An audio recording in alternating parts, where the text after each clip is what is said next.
सबसे पहले तो मैं ये बताऊं कि इसमें जो कौन कौन से पेपर है या फिर पेंसिल है जो बहुत ही हेल्पफुल है इनिशियल डेज़ में।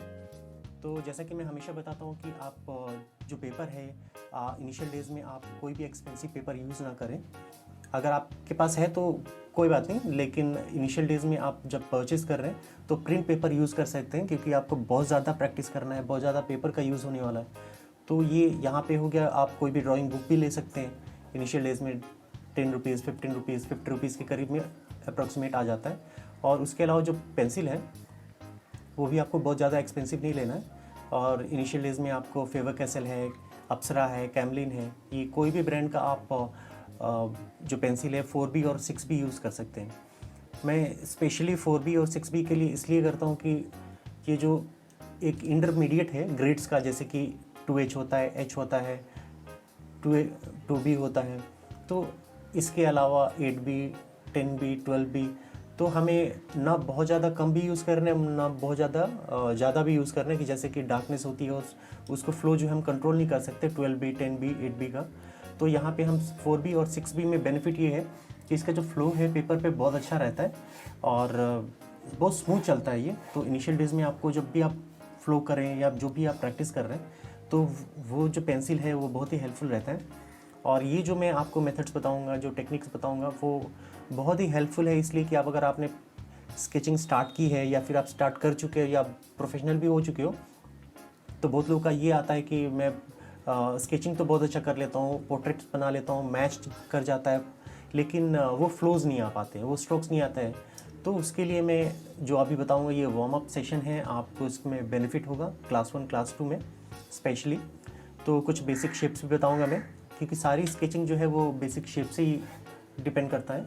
और उसके अलावा जो है, जो मटेरियल है वो इरेज़र कोई भी आप यूज़ कर सकते हो, किसी भी आर्ट शॉप में मिल जाता है इरेज़र, शार्पनर।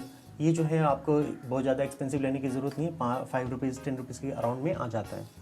तो जो सबसे पहला जो हम स्टार्ट करेंगे वो है लाइंस का प्रैक्टिस, क्योंकि हमें लाइंस जो है बहुत ज़्यादा यूज़ करते हैं और उसके लिए हम जनरली स्केल का यूज़ कर लेते हैं। स्केल से जो भी हम लाइन बनाते हैं और हर छोटी बड़ी चीज़ के लिए स्केल का यूज़ कर लेते हैं। तो मैं यहाँ पे कहना चाहूँगा कि स्केल का यूज़ आप कम से कम करें और आप हैंड का ही प्रैक्टिस करेंगे, जो आपने स्केल का यूज़ किया और यहाँ पे आपने खुद से ड्रॉ किया। तो यहाँ पे जो ये आउटपुट जो है आप ला सकते हैं, और कैसे ला सकते हैं इसके लिए भी मैं आपको बताऊँगा। और जब भी आप पेंसिल को होल्ड करें तो बिल्कुल इसके जो ग्रिपिंग है वो टाइट नहीं होनी चाहिए, बिल्कुल ही सॉफ्ट होनी चाहिए, जैसे आप देख रहे हो अभी ये सॉफ्ट है। और इसके अलावा 2 फिंगर्स का जो गैप होना चाहिए। आपकी मेथड कोई भी हो, आपने कैसे भी आप पकड़ते हो आप, तो उसमें आपको कैसे कन्वीनियंट होता है पकड़ने में, वो तो अच्छी बात है, क्योंकि जैसे बहुत सारे लोग ऐसे भी पकड़ते हैं पेंसिल को, बहुत सारे लोग ऐसे भी पकड़ते हैं, तो उनका कंफर्ट लेवल उस लेवल तक पहुंच चुका है। तो अगर आप इनिशियल डेज़ में हैं तो ये एक स्टैंडर्ड मेथड है पकड़ने का और फ्लो का। और इसके अलावा जो पेपर पे आप रख देते हो हैंड, वो नहीं रखना है, वो हमें इसमें यहाँ पे इम्प्रूव करना है।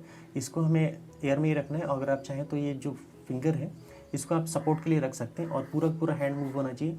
और ये चीज़ें आपको कभी मूव नहीं करनी है। आप जो ये देख रहे हो यहाँ पे, इसको मूव ना करें, इसको बिल्कुल ये फॉर्मेशन है बिल्कुल ऐसे ही रहना चाहिए जैसे आप कर रहे हो। और कोई भी ऑब्जेक्ट बना रहे हो उसके लिए आपको यहाँ पे, तो हाँ, ये आपको मूव कब करना है जो मैं आपको बताऊँगा शेडिंग के टाइम पे, और नहीं तो जब तक मैं ना बताऊँ आप इसको बिल्कुल स्ट्रेट पकड़ेंगे। और ये जो मैंने लाइन बताया आपको सिर्फ एक साइड से नहीं करना है, उसको दूसरे साइड से भी करना है। दूसरे साइड से इसलिए कि जब भी हम एक साइड का करते हैं तो हमारा जो ये सपोर्ट जैसे आप यहाँ पे कर रहे हो यहाँ पे, तो एक तरफ में हमारा जो स्ट्रॉन्ग जोन हो जाता है और दूसरी साइड का हम नहीं कर पाते हैं अच्छे से। तो हम इसके लिए हम पेपर मूव करते हैं, तो हमें पेपर मूव नहीं करने, हर एक जो एंगल है हम यहाँ से प्रैक्टिस करेंगे। और ये 100 टाइम्स करना है एक जगह पे, फिर दूसरे जगह पे भी 100 टाइम्स करें। और ये 100 टाइम तब तक करें जब तक आपका जो फ्लो है बिल्कुल स्मूथ ना हो जाए। ऐसे नहीं आना चाहिए ये कि यहाँ पे। और दूसरा एक मैंने बहुत सारे लोगों में ऑब्जर्व किया कि स्टार्टिंग पॉइंट एंडिंग पॉइंट जो है वो तो सही होता है, लेकिन जब भी वो करते हैं तो ये कर्व की तरफ जाता है ऐसे। तो ये बहुत ही ऑब्वियस है आना, कोई डिमोटिवेट होने की ज़रूरत नहीं है। आप यहाँ पे भी एक डॉट दे दें और फिर आप प्रैक्टिस करें। तो ये जो चीज़ें हैं आपकी इनिशियल डेज़ में वो कवर हो जाएंगी। इसके अलावा जो है वो है स्टैंडिंग लाइन, जिसको हम कहते हैं। और ये जो भी चीज़ें मैं बता रहा हूँ छोटी नहीं बनानी है आपको, इतनी छोटी नहीं बनानी। और फ्लो जो है आपको ओपन करना है और बड़ा ही होना चाहिए, नीचे से ऊपर, ऊपर से नीचे, ये दोनों होना चाहिए। और ये भी 100 टाइम्स प्रैक्टिस करना है। इसके अलावा ये जो आप देख रहे हो स्लांट लाइन, इसका भी प्रैक्टिस आपको करना है। ये तो हो गई लाइंस की बातें। इसकी और लाइंस की बातें हो गई। यहाँ पे भी आपको नीचे से ऊपर लेके जाना है, ऐसे जैसे आपने ऊपर से नीचे लेके आए, नीचे से ऊपर भी लेके जाना है। तो ये ज़रूरी है और इसको आप याद रखें। और इसके अलावा जो है वो है सर्कल। सर्कल जो है वो बहुत ही इम्पॉर्टेंट पार्ट है, क्योंकि आप जब भी स्केचिंग करते हैं तो ये चीज़ें कि कर्व जो है ना वो बहुत ज़्यादा आता है और लाइन से वो बहुत ज़्यादा है। इस सारी स्केचिंग है, टेक्सचरिंग है, हर चीज़ है, पेंटिंग है, सब में ये आपकी जो बेसिक ऑब्जेक्ट है वो आता ही है। और जो भी बेसिक ऑब्जेक्ट बनते हैं इन सब की हेल्प से ही बनते हैं, जो आगे बताऊंगा मैं। और इसको भी 100 टाइम्स करें। और एक साइड से आपने किया, फिर इसको दूसरी साइड से भी ऐसे करें। तो दोनों साइड से आपको करना है। ये जो है ये वाली चीज़ों का, तो ये जो दो चीज़ें हैं ये आपको थ्रू आउट आपके एंटायर लाइफ में बहुत ही हेल्प करने वाली हैं चीज़ें। इसको करें और ये तब तक करें जब तक कि आपका जो सर्कल है वो परफेक्ट ना हो जाए। तो ये प्रैक्टिस आपको करते रहना है। और प्रैक्टिस करने के बाद ये जो चीज़ें हैं इससे क्या क्या बेसिक शेप्स बना सकते हैं और वो बेसिक शेप से हम क्या डेवलप करके स्केच में ला सकते हैं, ये सारी चीज़ें मैं आपको बताऊंगा नेक्स्ट एपिसोड में। और यहाँ तक के लिए अभी इतना ही बता रहा हूँ मैं। और इसके साथ साथ मैं आपको ये बता दूँ कि मैंने ऑनलाइन मेंबरशिप प्लान भी